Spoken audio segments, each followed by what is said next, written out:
Na área de psicologia da educação, o Piaget tem sido a nossa principal referência, historicamente. Então, o aparecimento do Vygotsky trouxe uma outra alternativa e o Piaget não é um autor que se preocupe particularmente com a escola, com o professor, com a intervenção pedagógica.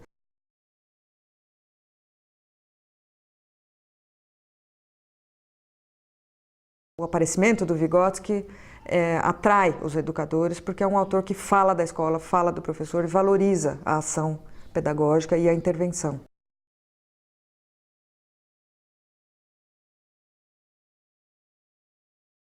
É um autor que valoriza muito a escola, valoriza muito o professor, a intervenção pedagógica, o papel desse educador na formação do sujeito, quer dizer, o sujeito que passa pela escola tem na escola uma instituição fundamental para a sua definição, para o seu funcionamento psíquico.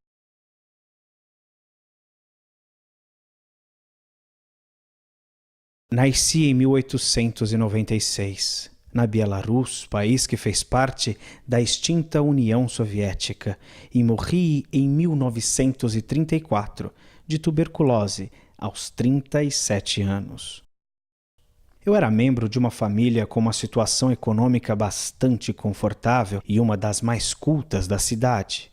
Formei-me em Direito, trabalhei como professor e pesquisador nas áreas de psicologia, pedagogia, filosofia, literatura, deficiência física e mental. Com Leontiev e Luria, formei um grupo de jovens intelectuais da Rússia pós-revolução que buscavam uma nova psicologia.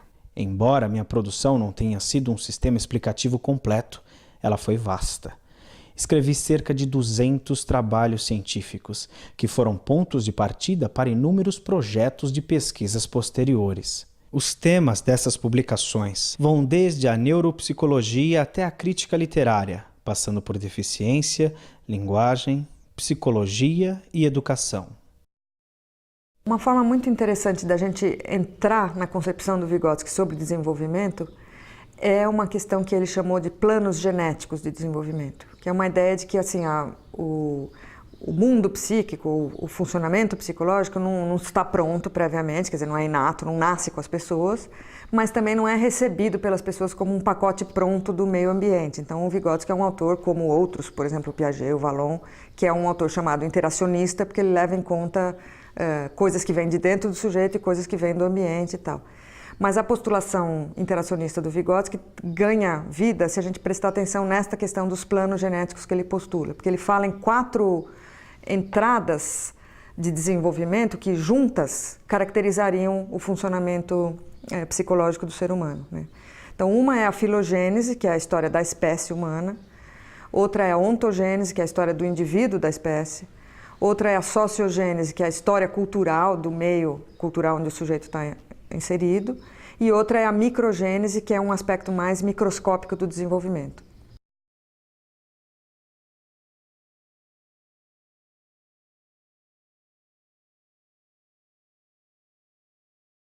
A filogênese diz respeito à história de uma espécie animal, né? Todas as espécies animais têm uma história própria.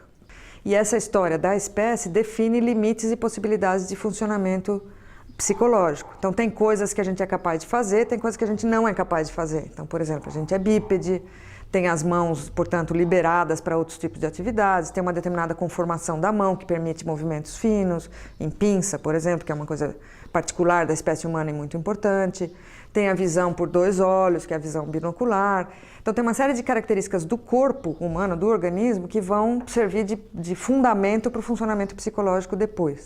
E tem coisas, como eu falei, que a gente faz e tem coisas que a gente não faz. A gente anda, mas não voa, por exemplo, né? E uma das características muito importantes da espécie animal humana é a plasticidade do cérebro. A gente tem um cérebro que é extremamente flexível, ele se adapta a muitas circunstâncias diferentes, e isso está ligado ao fato de que a nossa espécie é a que é menos pronta ao nascer, quer dizer, o membro da espécie humana é aquele que é menos pronto ao nascer. Então, porque a gente tem uma parte do desenvolvimento tão em aberto, é que também a gente tem um cérebro tão flexível, porque dependendo do que o ambiente fornecer, o cérebro vai se adaptando e vai funcionando de um determinado jeito.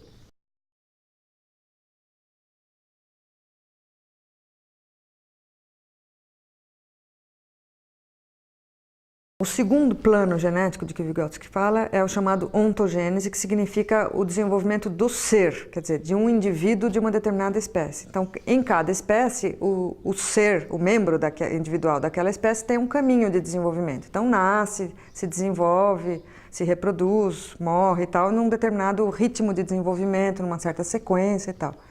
E este plano genético da ontogênese está muito fortemente ligado ao da filogênese, porque os dois são de natureza muito biológica, dizem respeito à pertinência do homem à espécie. A gente é membro de uma determinada espécie e, por ser membro dessa determinada espécie, passa por um percurso de desenvolvimento que é um certo percurso e não outro, né? Então aí entra, por exemplo, a criança nasce e só fica na posição deitada, depois ela aprende a sentar, depois engatinhar, depois andar, por exemplo, nessa sequência, e assim por diante. Quer dizer, tem várias coisas que são determinadas pela passagem daquele indivíduo da espécie por uma certa sequência de desenvolvimento.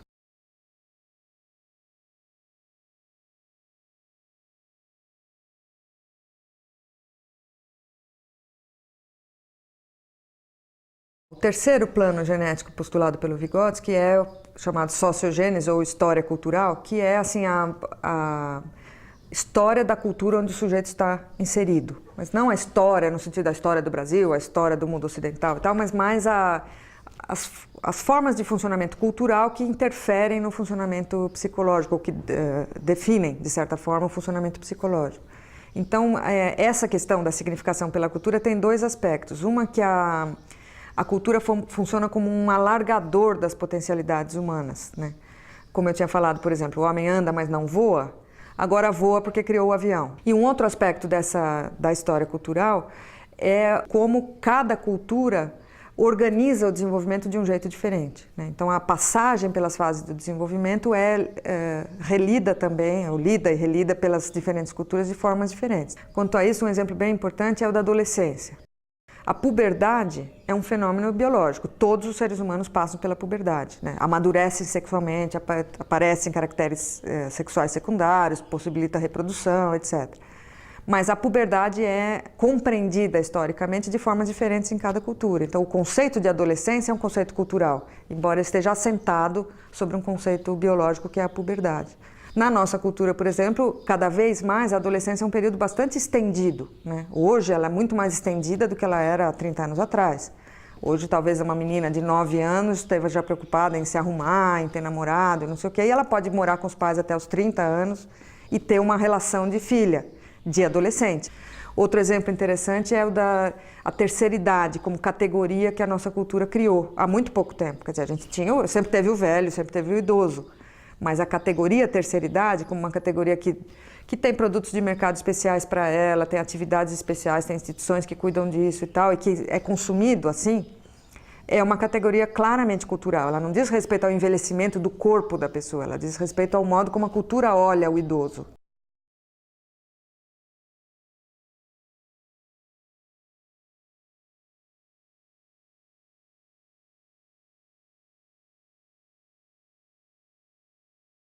A microgênese diz respeito ao fato de que cada fenômeno psicológico tem sua própria história também. Por isso que é micro, no sentido não de necessariamente pequeno, mas com foco bem definido, assim. Então, ao invés de a gente pensar a história do Brasil, a história das famílias de classe média em São Paulo, uma coisa maior, a micro é assim, entre saber uma coisa e não saber, por exemplo, primeiro uma criança não sabe amarrar sapato, depois de um tempo ela sabe amarrar sapato, entre não saber e saber algo aconteceu e um tempo passou. Então eu posso, interessado em compreender o desenvolvimento, olhar de uma forma micro para esse fenômeno, para a história desse fenômeno. Então, como a criança aprendeu a amarrar sapato é a microgênese do aprender a amarrar sapato. O que é bem interessante a respeito da microgênese é que eu diria que ela é a porta aberta dentro da teoria para o não determinismo. Porque a filogênese e a ontogênese, de certa forma, carregam um certo determinismo biológico, quer dizer, o sujeito está atrelado às possibilidades da sua espécie, do seu momento de desenvolvimento como ser daquela espécie e tal.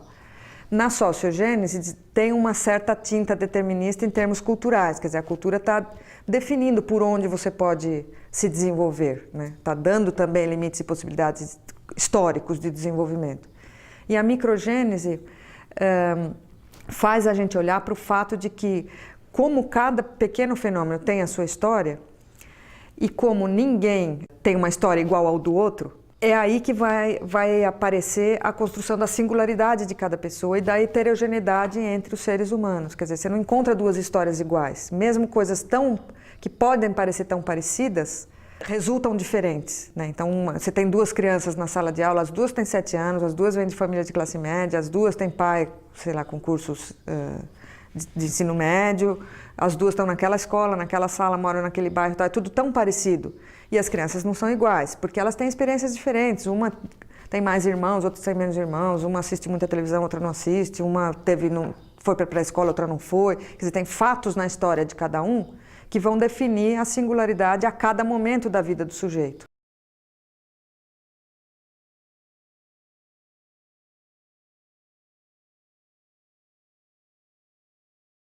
A invenção e o uso dos signos como meios auxiliares para solucionar um dado problema psicológico, tais como lembrar, comparar, relatar, escolher, é análoga à invenção e o uso de instrumentos, só que agora no campo psicológico. A ideia de mediação é a ideia mesmo de intermediação, de ter uma coisa interposta entre uma coisa e outra, né? E no caso do ser humano, a ideia básica do Vygotsky é que a relação do homem com o mundo não é uma relação direta, mas é uma relação mediada. A mediação pode ser feita através de instrumentos e de signos. A mediação por instrumentos é o fato de que a gente se relaciona com as coisas do mundo usando ferramentas ou instrumentos intermediários. Então, por exemplo, eu vou cortar um pão, eu uso uma faca para cortar o pão. Claro, eu posso também arrebentar com a mão, mas eu uso uma faca para cortar o pão. Ou eu vou cortar uma árvore, eu uso um machado ou uma motosserra e tal. Então, esses instrumentos da tecnologia estão fazendo uma mediação entre a minha ação concreta sobre o mundo e o mundo. Os signos são formas posteriores de mediação que fazem uma mediação de natureza semiótica, que a gente chama, ou simbólica, né? Que fazem uma interposição entre o sujeito e o objeto de conhecimento, por exemplo, entre o sujeito humano, o psiquismo e o mundo, o eu e o objeto, o eu e o mundo, de uma forma que não é concreta como a gente faz com os instrumentos, mas é de uma forma simbólica, né? Então, tem uma primeira forma de signos que ainda tem uma existência concreta. Por exemplo, banheiro feminino e masculino nas portas de sanitários. Tem um chapéuzinho para homem e um guarda-chuvinha para mulher.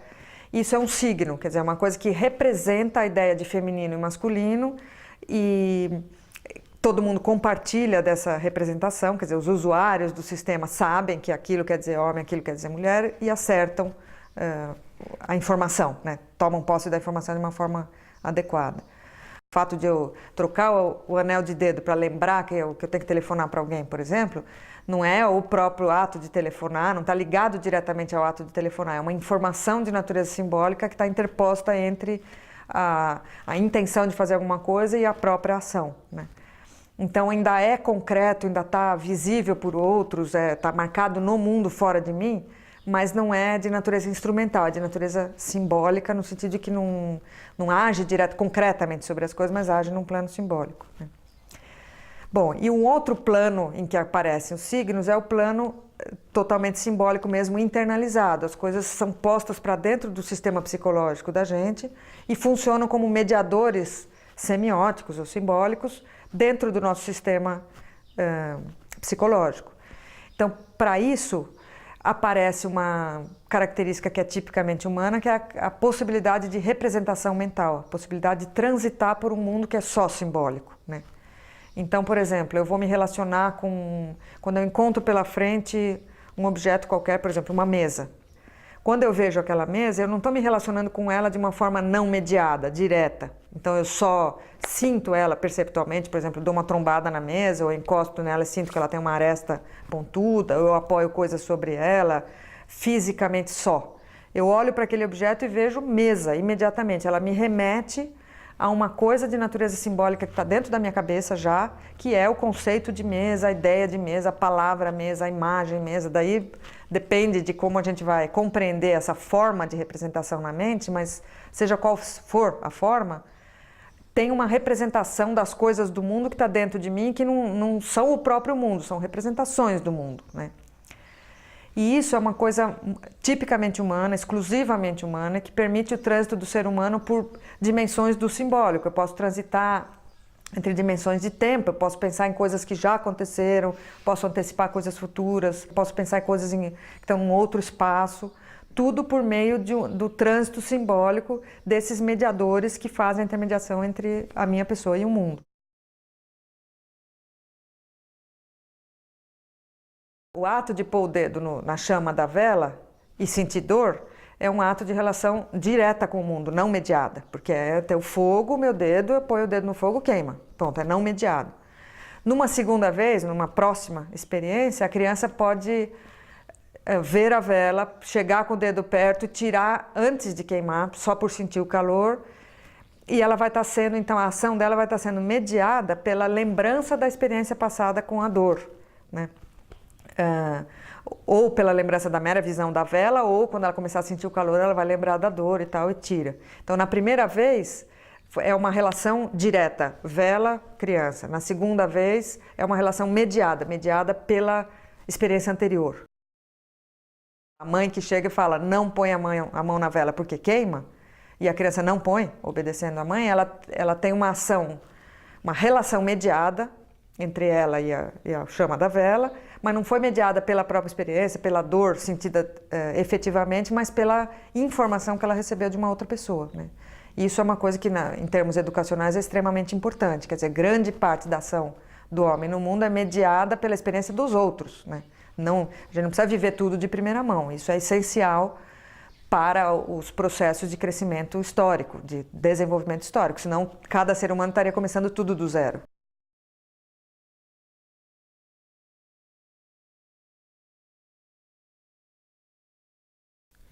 Na ausência de um sistema de signos, linguísticos ou não, somente o tipo de comunicação mais primitivo e limitado torna-se possível. Um ganso amedrontado, pressentindo subitamente algum perigo, ao alertar o bando inteiro com seus gritos, não está informando aos outros aquilo que viu, mas antes contagiando-os com seu medo.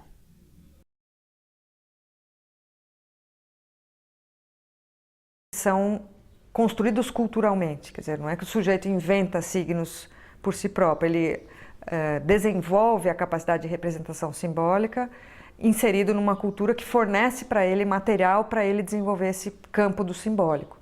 E o principal lugar cultural onde isso acontece é na língua. Quer dizer, todos os grupos humanos têm uma língua, e a língua é o principal instrumento de representação simbólica de que os seres humanos dispõem. Aqui é importante a gente fazer uma digressão, porque a gente geralmente fala em linguagem. Na verdade, quando a gente fala em linguagem no pensamento do Vygotsky, nas relações pensamento e linguagem e tal, o termo melhor, na verdade, seria língua, porque não é de qualquer linguagem que ele está falando, não é, por exemplo, a linguagem da dança, a linguagem dos gestos, a linguagem facial, mas é a língua mesmo, a fala, o discurso. Como todos os grupos humanos têm uma língua, esta língua é um objeto de atenção primordial do Vygotsky, né? E vai ser muito importante para ele para pensar o desenvolvimento do pensamento e tal. Ele trabalha com duas funções básicas da linguagem. A primeira função é a função de comunicação, quer dizer, as pessoas primeiramente desenvolveram a língua para se comunicar, para resolver problemas de comunicação. Esse aspecto da língua já está presente nos animais. Os animais também se comunicam por algum tipo de linguagem, que é gestual ou sonora também e tal, com o objetivo explícito de comunicação, de troca entre os membros da espécie. É assim que para o ser humano também a linguagem nasce. Quer dizer, ela nasce como forma de comunicação. Então o bebê, a primeira coisa que ele faz é chorar. O primeiro ato de língua dele é chorar, ou de linguagem, né? É chorar. E isso tem uma função comunicativa, ele não tem uma pretensão de transmissão de uma informação muito precisa, muito amarrada, muito conceitual, nem seria possível. Uma segunda função da linguagem, que vai aparecer mais tarde no desenvolvimento, é o que o Vygotsky chama de pensamento generalizante, que é onde a língua encaixa com o pensamento. Quer dizer, é nesta segunda função que a relação pensamento-linguagem é muito forte, né? Que é assim, o fato de que o uso da linguagem implica uma compreensão generalizada do mundo. Quer dizer, ao nomear alguma coisa, eu estou realizando um ato de classificação. Ao chamar um cachorro de cachorro, eu estou colocando aquele cachorro numa classe de objetos do mundo que são agrupáveis com ele, quer dizer, todos os cachorros seriam colocáveis naquela mesma categoria para a qual eu posso usar o rótulo cachorro. E, ao mesmo tempo, eu estou distinguindo essa categoria de todas as outras. O cachorro não é um gato, não é uma girafa, não é um sapato, não é uma cadeira. Então, se eu tiver uma palavra, ela já serve para eu classificar o mundo em duas grandes categorias, né? Se eu tenho a palavra copo, eu tenho já tudo que é copo e tudo que é não copo, né? Então, o ato de nomear é um ato de classificar. Isso é uma coisa extremamente importante porque é o grande salto qualitativo na forma de relação do homem com o mundo, que é a gente é capaz de abstrair, de generalizar, de classificar e tal, e isso é possível porque a gente dispõe de um sistema simbólico articulado, compartilhado, organizado por regras e tal, como a língua, que nenhuma outra espécie animal tem.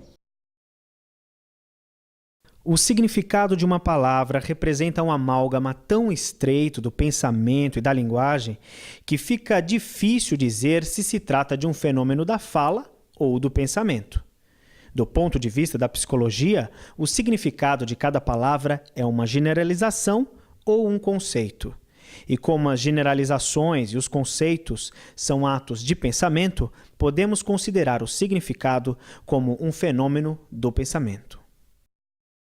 Para o Vygotsky, então, a relação entre pensamento e linguagem ele vai postular como sendo muito forte, muito tipicamente humana e muito importante para a definição do que é o funcionamento psicológico humano, né?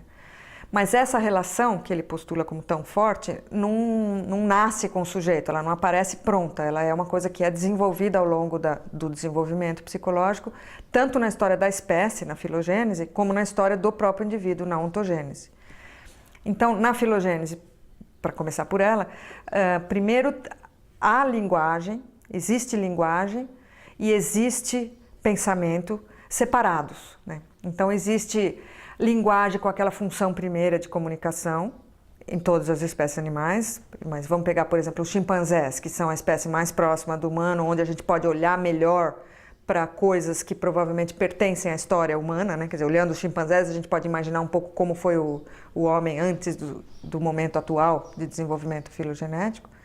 Então, os chimpanzés usam linguagem para se comunicar. Ela tem só a função comunicativa, ela tem só aquela primeira função de intercâmbio social. Tem comunicação ali, tem gestos, tem expressões faciais, tem sons e tal. Só a linguagem separada. E tem alguma coisa que a gente poderia chamar primórdio de pensamento já, que é o que é chamado na psicologia de inteligência prática. Os chimpanzés são capazes de resolver problemas no mundo concreto de uma forma já que a gente poderia chamar de inteligente, no sentido de que ele atua sobre o ambiente, ele resolve problemas, ele busca soluções e tal, mas de uma forma inserida num contexto perceptual imediato. Então ele é capaz, por exemplo, tem esses experimentos bem conhecidos na psicologia, o chimpanzé é capaz de empilhar uns caixotes para alcançar umas bananas que ele não alcança só com o corpo dele, ele é capaz de pegar uma vara e puxar uma fruta que está fora da jaula com a ajuda da vara, quer dizer, ele está usando o instrumento, ele está agindo ativamente sobre o ambiente para solucionar um problema, então ele está usando uma inteligência prática, mas que é chamada de prática porque ela não tem nenhum componente simbólico. Então, por exemplo, o chimpanzé, se ele não tiver a banana e a vara no mesmo campo visual, ele já não resolve o problema. Ele não é capaz de imaginar que ele precisa, para alcançar daquela banana, ele precisa mais do que o próprio corpo, então ele vai à busca de uma solução. Ele não é capaz de fazer isso. Então, isso é um indicador de que ele não está funcionando num plano simbólico, ele está funcionando num plano só concreto. Na criança pequena, no bebê pequeno, também aparece isso, quer dizer, aparece a comunicação com fins de intercâmbio social, através de choro, gestual, outros tipos de sons, expressões faciais e tal. E aparece a construção de uma inteligência prática similar à do chimpanzé. A criança pré-linguística, antes da aquisição da linguagem, tem uma ação no mundo parecida com o que o chimpanzé tem mesmo. Ela é capaz de pegar um banquinho para alcançar um brinquedo que ela não alcança sozinha, ela é capaz de procurar uma bola que caiu atrás do sofá, ela é capaz de usar uma coisa para puxar a outra, quer dizer, ela age inteligentemente, vamos dizer, no ambiente, resolvendo problemas, usando instrumentos e tal, num plano concreto, sem mediação simbólica, né? Então, tanto na história da espécie como na história da criança, há um momento em que existe linguagem com esta função primeira de intercâmbio social e existe pensamento ou primórdios de pensamento, que seria essa inteligência prática. Num determinado momento do desenvolvimento, essas duas potencialidades se unem e daí pensamento e linguagem se atrelam e não se desatrelam mais e vão representar uma parte substancial do funcionamento psicológico humano, né? Então, na história da espécie, isso aconteceu num determinado momento do desenvolvimento da espécie, que na verdade significa o ingresso da espécie humana na espécie humana propriamente, né? Quer dizer, no momento que nasce a espécie humana, que é um momento, claro que espalhado ao longo de milhares de anos aí, mas o homem passa a ser capaz de se comunicar pela linguagem como um sistema articulado e tal, e a inteligência dele então passa a ser uma inteligência abstrata. Ele pode funcionar em planos simbólicos, como a gente estava falando antes. Ele passa a ser capaz de circular por momentos e espaços ausentes do espaço atual, perceptual presente. Ele pode ser capaz de imaginar, inventar, criar, recuperar coisas que aconteceram no passado e tal. Então ele tem uma inteligência, ele passa a ter uma inteligência, um pensamento de natureza simbólica. E isso é permitido pela linguagem, inicialmente por aquela função segunda da linguagem, que é a de pensamento generalizante, mas também por várias outras características da linguagem que a gente pode imaginar. Por exemplo, o fato de a gente ter verbos do presente, passado e futuro permite que a gente transite pelo tempo em termos simbólicos, né? O fato de a gente ter termos para negação permitem que a gente negue no discurso, que a gente conceba o não, conceba a negação, conceba a inexistência, o zero, o nenhum e tal, porque a língua permite isso. Na ausência da língua seria muito difícil a gente conceber a ausência. A presença até sim, mas a ausência não. A relação entre o pensamento e a palavra é um movimento contínuo de vai e vem do pensamento para a palavra e vice-versa. O pensamento não é simplesmente expresso em palavras. É por meio delas que ele passa a existir. Como é que eu faço então? Eu vou pegar aquela primeira, segunda direita. Aí eu faço a volta na praça. Subo. Não. Eu pego por ali, né? Aí eu faço aquela volta. Bom, tá legal. A língua é uma coisa que está fora da pessoa inicialmente, quer dizer, quando a criança nasce, ela nasce num meio falante já, que já tem uma língua e que ela vai se apropriar dessa língua ao longo do seu desenvolvimento. Então esse é um movimento que vai acontecer de fora para dentro. Então para o Vygotsky, o primeiro uso da linguagem é o que ele chama de fala socializada, quer dizer, é a fala da criança com os outros, para os outros, só do lado de fora dela, como se fosse com essa função comunicativa inicial. Então é na interface dela com o outro que a língua aparece primeiro.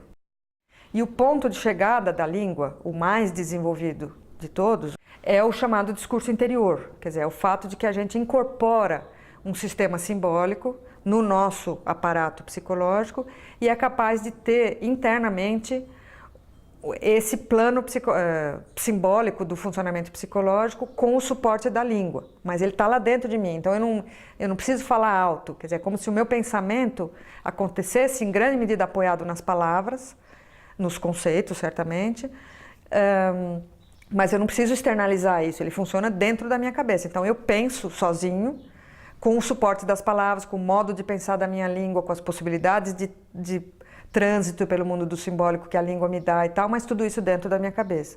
Então as coisas começam do lado de fora e acabam internalizadas, né? E o Vygotsky propõe que entre uma coisa e outra, entre o que acontece lá fora e o que acontece dentro, ocorre um momento do desenvolvimento que é a chamada fala egocêntrica, que é, quem tem contato com criança sabe disso, a criança por volta de 3, 4 anos fala sozinha, ela fala alto, mas ela está falando para ela mesma, ela não precisa de um interlocutor, ela pode estar sozinha no ambiente, ela fala também. Este fenômeno foi identificado pelo Piaget e o Vygotsky se apropria da ideia do Piaget para discutir essa ideia. Mas eles usam com concepções bem diferentes, justamente porque o Vygotsky está trabalhando as coisas de fora para dentro e o Piaget de dentro para fora. Então, para o Piaget existe fala egocêntrica, mas ela é um indicador de que o desenvolvimento está saindo de dentro do sujeito e indo para fora. E no Vygotsky é exatamente o oposto. A existência da fala egocêntrica indica que a fala está sendo posta para dentro. Aquela comunicação que era entre as pessoas vai estar sendo internalizada pelo sujeito para se tornar um instrumento dele, né, interno. Então essa fala egocêntrica é esse falar sozinho da criança, então é como se ela tivesse usando um formato ainda socializado da língua, que é falar alto, mas com uma função já do discurso interior, que é a fala para mim, né? Então é a criança, quando ela está fazendo uma tarefa, dizer, por exemplo, agora eu vou pegar o lápis azul, não tem o azul, então eu vou pintar de preto mesmo, então não sei o que, eu vou pegar um brinquedo, mas eu não alcanço, eu preciso de um banquinho, então ela vai procurar o banquinho e tal. Então ela fica como se ela ficasse falando para ela mesma, explicitando para ela mesma passos de raciocínio, necessidades na sequência de solução de problema e tal. A linguagem egocêntrica aparece muito mais quando a criança está posta em situação de dificuldade cognitiva, né? Então o que evidencia o fato de que a linguagem é um instrumento de pensamento. Então ela está se usando como suporte mesmo, ela usa a língua para ajudar ela a resolver um problema.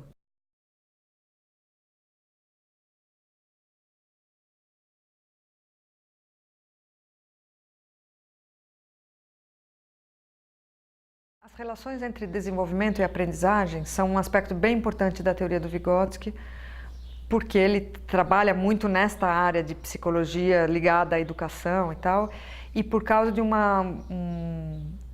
postulado básico da teoria dele, que é o fato de que o desenvolvimento se daria de fora para dentro, né? O desenvolvimento humano, por causa da importância da cultura, por causa da importância da imersão do sujeito num mundo humano em volta dele e tal, a ideia de que o desenvolvimento se dá de fora para dentro é tão importante para ele e, portanto, a aprendizagem aparece como uma coisa extremamente importante na definição dos rumos do desenvolvimento, né? Então, para o Vygotsky, a aprendizagem é que promove o desenvolvimento. É porque o sujeito aprende, porque ele faz coisas no mundo que fazem com que ele aprenda, é que ele se desenvolve. Então, é como se a aprendizagem puxasse o desenvolvimento do sujeito, e isso também está atrelado à ideia de que o caminho do desenvolvimento está em aberto, né? Quer dizer, como a cultura, em grande medida, vai definir por onde o sujeito vai, e também a especificidade de cada sujeito vai ser definida na sua interface com o mundo, nas suas experiências de aprendizagem, nos seus procedimentos microgenéticos, como a gente viu anteriormente. Então, o fato de aprender é que vai definir por onde o desenvolvimento vai se dar, né? É interessante a gente pensar que este é um ponto bem forte de contraponto entre o Vygotsky e o Piaget, porque para o Piaget, como o desenvolvimento se dá mais de dentro para fora, tem um motor endógeno de desenvolvimento que impulsionaria o desenvolvimento psicológico, para o Piaget esse movimento é o oposto, quer dizer, por desenvolver-se é que o sujeito pode aprender, né? Então ele aprende porque ele está em determinado estágio de desenvolvimento. E para o Vygotsky é mais ao contrário, que ele se desenvolve porque ele aprende. Cachorro verdadeiro. Seu amigo, cachorro. Au! Yes. Agora vamos ver se um maior e o outro do mesmo tamanho. É um amigo.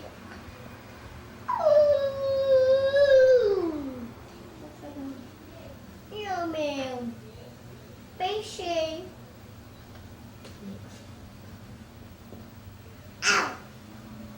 Uma atividade interessante da gente focar com relação a isso é o brinquedo, a brincadeira ou o jogo simbólico, como é chamado, ou o jogo de papéis, que é a brincadeira de faz de conta. E este jogo de papéis, para o Vygotsky, é muito importante como um lugar de desenvolvimento, exatamente por causa dessa relação entre desenvolvimento e aprendizagem.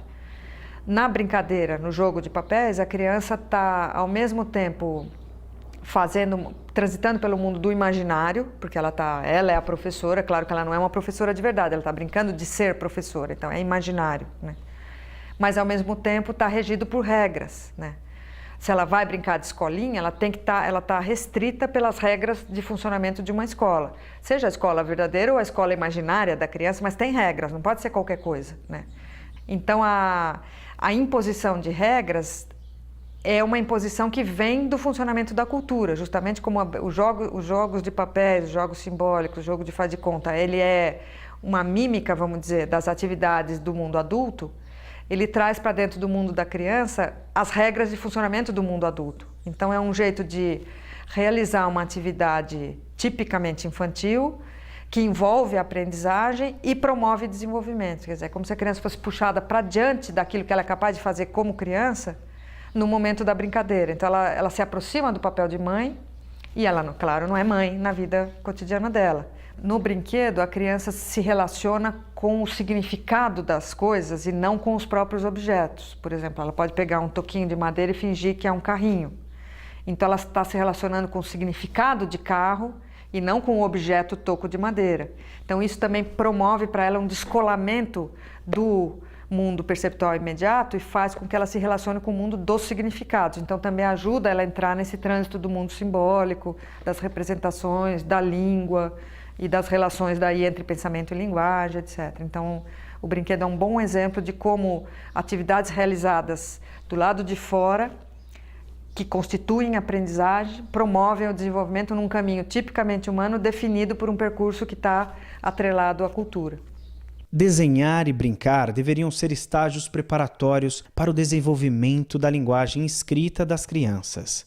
Os educadores devem organizar todas essas ações e todo o complexo processo de transição de um tipo de linguagem para outro. Devem acompanhar esse processo através de seus momentos críticos, até o ponto da descoberta de que se pode desenhar não somente objetos, mas também a fala.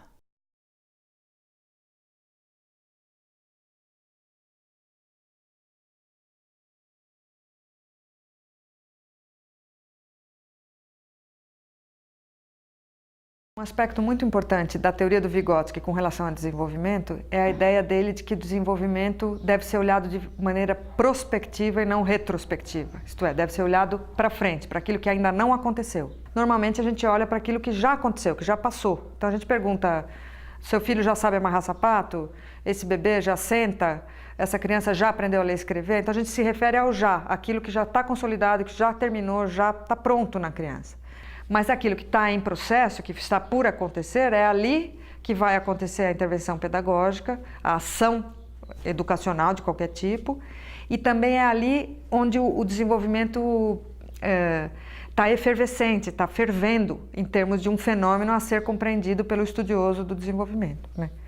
Então, para esta questão, quer dizer, esta ideia básica do Vygotsky, na verdade, toma corpo num conceito que é típico da teoria dele, que é muito conhecido, que é o conceito de zona de desenvolvimento proximal ou potencial. Para explicar essa zona, ele trabalha com dois outros conceitos. Ele fala no nível de desenvolvimento real, que é o nível de desenvolvimento até o qual a criança já chegou, que é o tal do desenvolvimento passado, o olhar retrospectivo, quer dizer, aquilo que ela já tem. Na outra ponta, a gente teria o que ele chama de nível de desenvolvimento potencial, que é aquilo que a criança ainda não tem, mas que a gente pode imaginar que está próximo de acontecer, né? Que está num horizonte próximo, não muito longínquo. Geralmente a gente sabe que estão tão próximas porque a criança consegue se relacionar com aqueles objetos de conhecimento e de ação, não autonomamente ainda, mas com ajuda, com instrução do outro, com a intervenção de um parceiro mais experiente. Então, o fato de que ela não faz sozinha, mas faz com ajuda, identifica que aquilo pertence a um plano de desenvolvimento que está próximo de se consolidar, né? E daí, entre aquilo que já está pronto e aquilo que está presente em semente, é que o Vygotsky localiza essa chamada zona de desenvolvimento proximal, que é um pedaço do desenvolvimento que permite, quer dizer, que é o mais interessante em termos de desenvolvimento, porque é onde o desenvolvimento está acontecendo agora, e é o que permite a intervenção, quer dizer, é ali que a gente pode pôr o dedo para operar transformações. A zona de desenvolvimento proximal define aquelas funções que ainda não amadureceram, mas que estão em processo de maturação. Funções que amadurecerão, mas que estão presentemente em estado embrionário. Uma coisa que é bem importante de falar sobre isso é que este conceito para o Vygotsky é um conceito que tem um valor assim, explicativo dentro da teoria, mas ele não é um conceito instrumental. Quer dizer, eu não posso pegar o conceito de zona proximal, entrar numa sala de aula e querer medir a zona proximal dos alunos, identificar zonas proximais e tal, porque ele é um conceito muito flexível e muito complexo, quer dizer, ele não é visível na prática, ele ajuda a gente a entender o desenvolvimento, mas ele não é visível na prática, porque, sei lá, para cada tópico de desenvolvimento, para cada criança, em cada micro momento do desenvolvimento, eu teria uma zona, né? Então, se eu entro numa sala de aula com 40 alunos e vou trabalhar a adição com reserva, hoje eu tenho 40 zonas proximais em movimento, porque cada vez que eu falo uma coisa, eu estou alterando a zona de cada criança, ou de uma parte delas, pelo menos.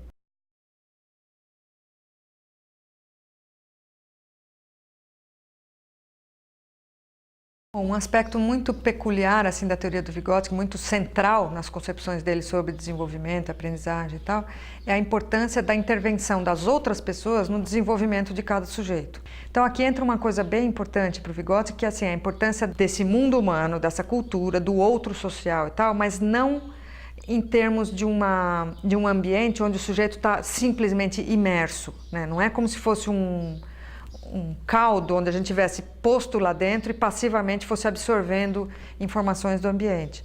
Ele coloca uma posição muito ativa, primeiro, para o próprio sujeito, quer dizer, ele está se relacionando com um mundo de informações, significados, modos de ser, rumos de desenvolvimento e tal, onde ele também age, né? Ele não é um ser passivo que recebe passivamente a informação do mundo, mas a cada momento da história dele, ele é um sujeito pleno que retroage, que age sobre o ambiente, que dialoga, que impõe significados, que traz a sua subjetividade, o seu modo de ver o mundo, a sua própria história, na relação com aquela situação de aprendizagem que promoverá desenvolvimento, né?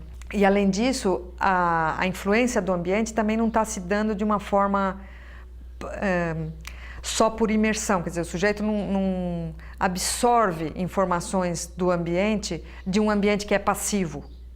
Ele absorve informações de um ambiente que está estruturado pela cultura. Então, por exemplo, mesmo um bebê brincando sozinho no berço, ele está brincando num ambiente cultural, estruturado pela cultura, porque é dentro de um berço, não é numa esteira no chão, porque é com aqueles brinquedos e não com outros brinquedos, porque é sozinho e não acompanhado, porque é num quarto de um determinado tipo, com um determinado som em volta ou não e tal. O Vygotsky ainda fala de um outro aspecto que é extremamente importante, que é o aspecto da intervenção ativa das outras pessoas na definição dos rumos de desenvolvimento. Então, para ele, a intervenção pedagógica é essencial na promoção do desenvolvimento de cada indivíduo, de cada sujeito, né?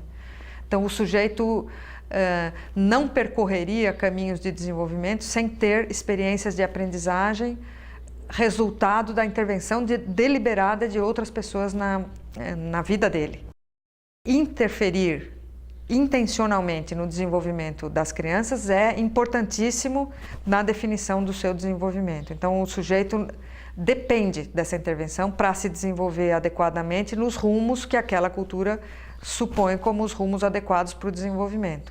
Desenvolver-se numa sociedade que tem escola é diferente de desenvolver-se numa sociedade que não tem escola, por exemplo. Então, a escola, na sociedade escolarizada, é um locus cultural extremamente importante para a definição dos rumos de desenvolvimento. E a intervenção pedagógica é essencial na definição do desenvolvimento do sujeito.